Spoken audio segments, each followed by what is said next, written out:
Welcome, Dune lovers. Do you have a hidden floor full of generators? Why not? Let me show you the perfect base optimized for solo players. We have two entrances, one for your buggy and the other one for the ornithopter.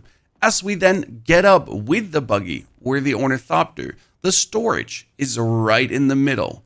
I can pretty much land this bad boy, disembark, and then F, a bit closer, F, run in a circle around it. The same goes for the buggy as I come back and my inventory might be filled with stuff.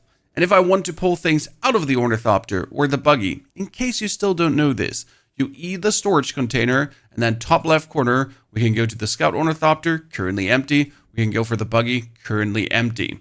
But like this, we could pull stuff out of them. Then to the side of the ornithopter, because of the ceiling height, we currently got our medium chemical refinery, our water tank, because it's just too big to fit into a normal floor size. And here would also be our medium spice refinery. That one is in the deep desert currently though. This design is meant for maximum efficiency, so I don't waste time running around the base. I want to land, deposit my stuff, and then go for the next resource run. I'm alone for myself. I don't have to impress anyone.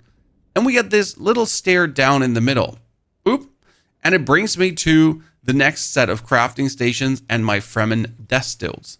The Deathstills, they need to have a chest next to them, as from here you can access your ornithopter, who might have some corpses still in him, to pull the corpses all in this storage chest that I can then pull them out and deposit right away into the Deathstills. And then we're getting to the most important part, the generator floor, which is actually the floor under the floor. Yeah. You can aesthetically hide it away, and this is what's powering my base. We currently have what? 2, 4, 6, 8, 10, 12, 14, 17 generators. And with the current production limit of machines, which is 40, I could dump out another 12. We're not using any kind of wind turbines omnidirectional or wind turbines directional to create energy. It's all from the fuel powered generators. And the reason is that they're so easy to upkeep. I jump into my buggy, drive outside of the base where conveniently there is a fuel cell. Then with your cut array, you gather over 800 fuel cells from one single interaction, drive back into our base, jump out of the buggy, interact with our storage container, pull out those fuel cells, and now with the console, you spread all the fuel between the generators. Boom. That's 18 days of uptime with 1,275 power.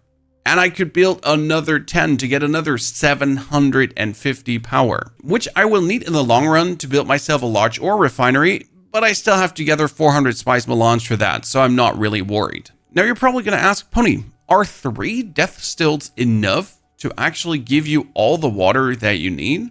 And the answer is yes. As a solo player, as a creator who plays around 5 to 6 hours per day, I simply cannot deplete my water all the time.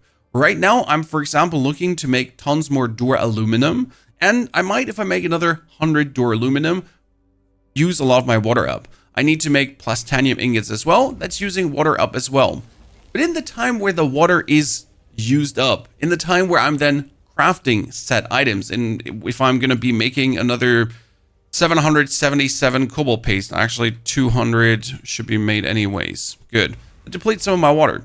But my Deathstills, my 3 Deathstills, will give me another 75,000 back in the time where I'm actually out now farming spice, getting my titanium. Like, I'm going to be spending time in the deep desert. I'm going to be spending time farming some blueprints. I'm going to be spending time outside of the base. And that 1 hour outside of the base gives me then the materials, the water back, to craft the respective stuff I need. And since I'm capped by the amount of titanium ore and stravidium I can bring back, the water always keeps up with the amount of resources I bring back. The base itself is positioned on the tippity top of the eastern shield wall, so I can just, with my ornithopter, hop out into the deep desert, and then if I want to, enter the map back again from any side with the overworld trick. The main reason we're all the way up here is the easy access to aluminum, and therefore also duraluminum, because you still need tons of that even if you're going towards the Mark 6 era. And we get 1, 2, 3, 4, 5, 6, I think on the side here with 7, 8 primrose fields around us. So if we run out of water, really run out of water, and desperately would need something, I could just, with an optimal dew harvesting time, just get tons of it back. But wait, that's not all, because I know a lot of you like decorating their bases. So we have this little stair on the side that takes me up, and right now this space here is completely unused. I can either put in here recreational stuff if I want to then go for some furniture, deco, and whatsoever.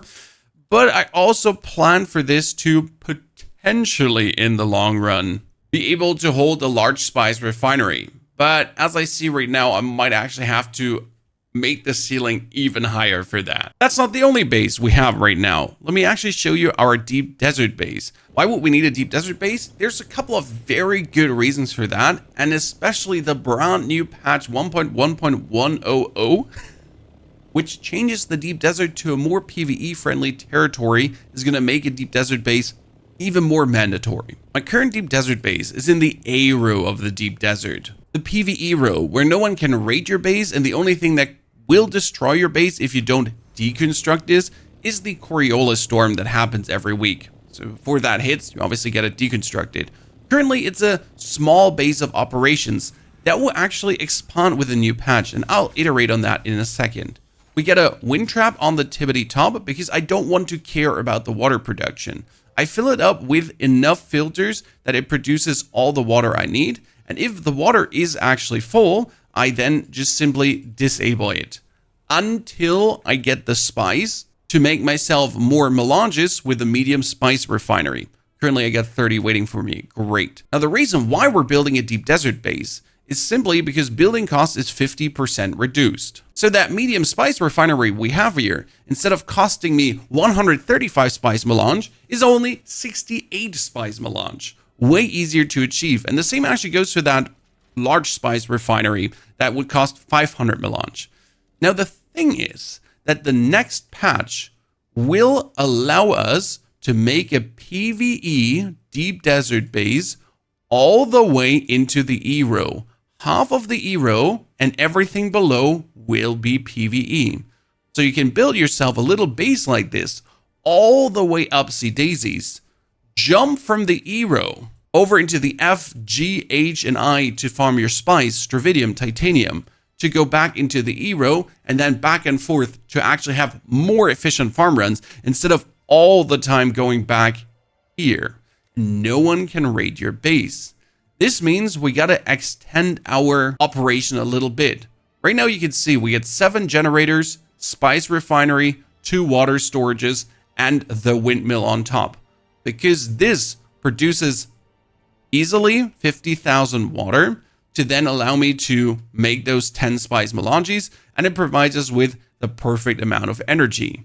Now, what needs to change is that this base needs to also accommodate a medium chemical refinery. That would be another 350 energy. Ergo, we need space for more generators because, again, generators are the easiest one to keep up. And we also need to build a medium ore refinery. Why these two things? Because instead of going back and forth now with titanium and stravidium, which is heavy, you could also then just make your plastanium ingots inside your deep desert base because it is in the E row, to then load this plastanium ingot into the Scout Ornithopter, which is only 28 weight. That's like way less weight, and I'll be able to bring large quantities back and in total just speed up my progress to craft all that crazy plastanium gear. Optimally, you would want to have a large ore refinery because this one only costs 200 spice melange in here instead of 400, and it will make plastanium more efficient with less resources. But I'm currently sitting at 52 spice melange, so that's future music. That being said, if we move our base into the E row, and now let's look at E3 for example. If half of this is PvE, I could, for example, plop my base down right there. What does this mean? I can actually take my buggy into the deep desert. If you find a good D or E row that has a lot of stravidium and titanium, why would I go out there to farm with my cut array, which has less efficiency than the buggy cut arrays? you can get yourself a focused MK5 cut array that can also farm titanium and stravidium, or craft that absolute broken MK6 cut array, which does actually 90 titanium and stravidium. That thing is huge, considering that my current Tarl cut array does 48 titanium and stravidium. And that titanium and stravidium that the buggy farms is going to be boosted by your plantologist with another 20% bonus. Worth it. Now, is there anything I'm unhappy with that I would actually like to improve in my base? There are two things I'd like to change. First, I would want to remove these 3 Deathstills and replace them to advanced Fremen Deathstills. For this, I'll have to build more generators. So I just literally have to increase my generator floor or make sure that I don't build with a stupid amount of rock in there. And then I only have to put in 2 corpses for even more water than I currently have, because 1 advanced Fremen Deathstill is 45,000. These 3 are 75,000, so I get 90,000 water in 50 minutes. And I want to replace all this storage in the long run just through the medium storage container. And I can, instead of having all this weird ass installment, just have 2 of these in the middle portion, and they're gonna just hold everything.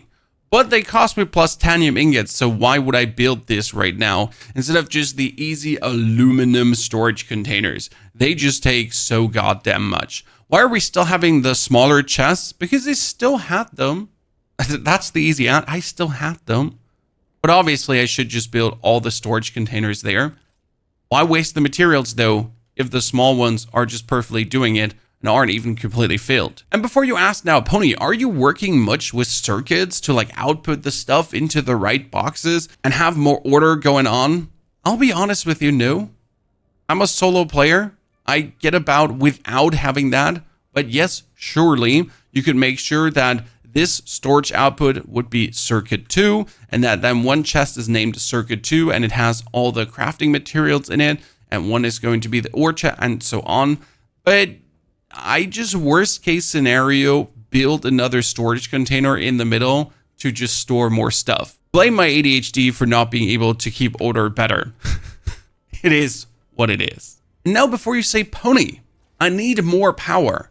This is not enough. I need 1,000. I need 2,000 more. As I said, I can make another 12 generators if I then so want to, with the current production limit.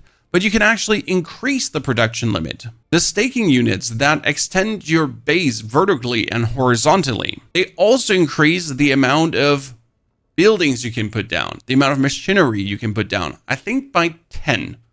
So you could get even more generators. Ladies and gentlemen, do you have anything you'd like to share in the comments? Any base building secrets, any tips for solo players that you have figured out for yourself that helped you to be more productive? This is, for me, the perfect design I've found to get the most efficiency out of it, that I'm not wasting my game time running around, that I really just use it to have fun, to get my stuff done, to have a good time overall.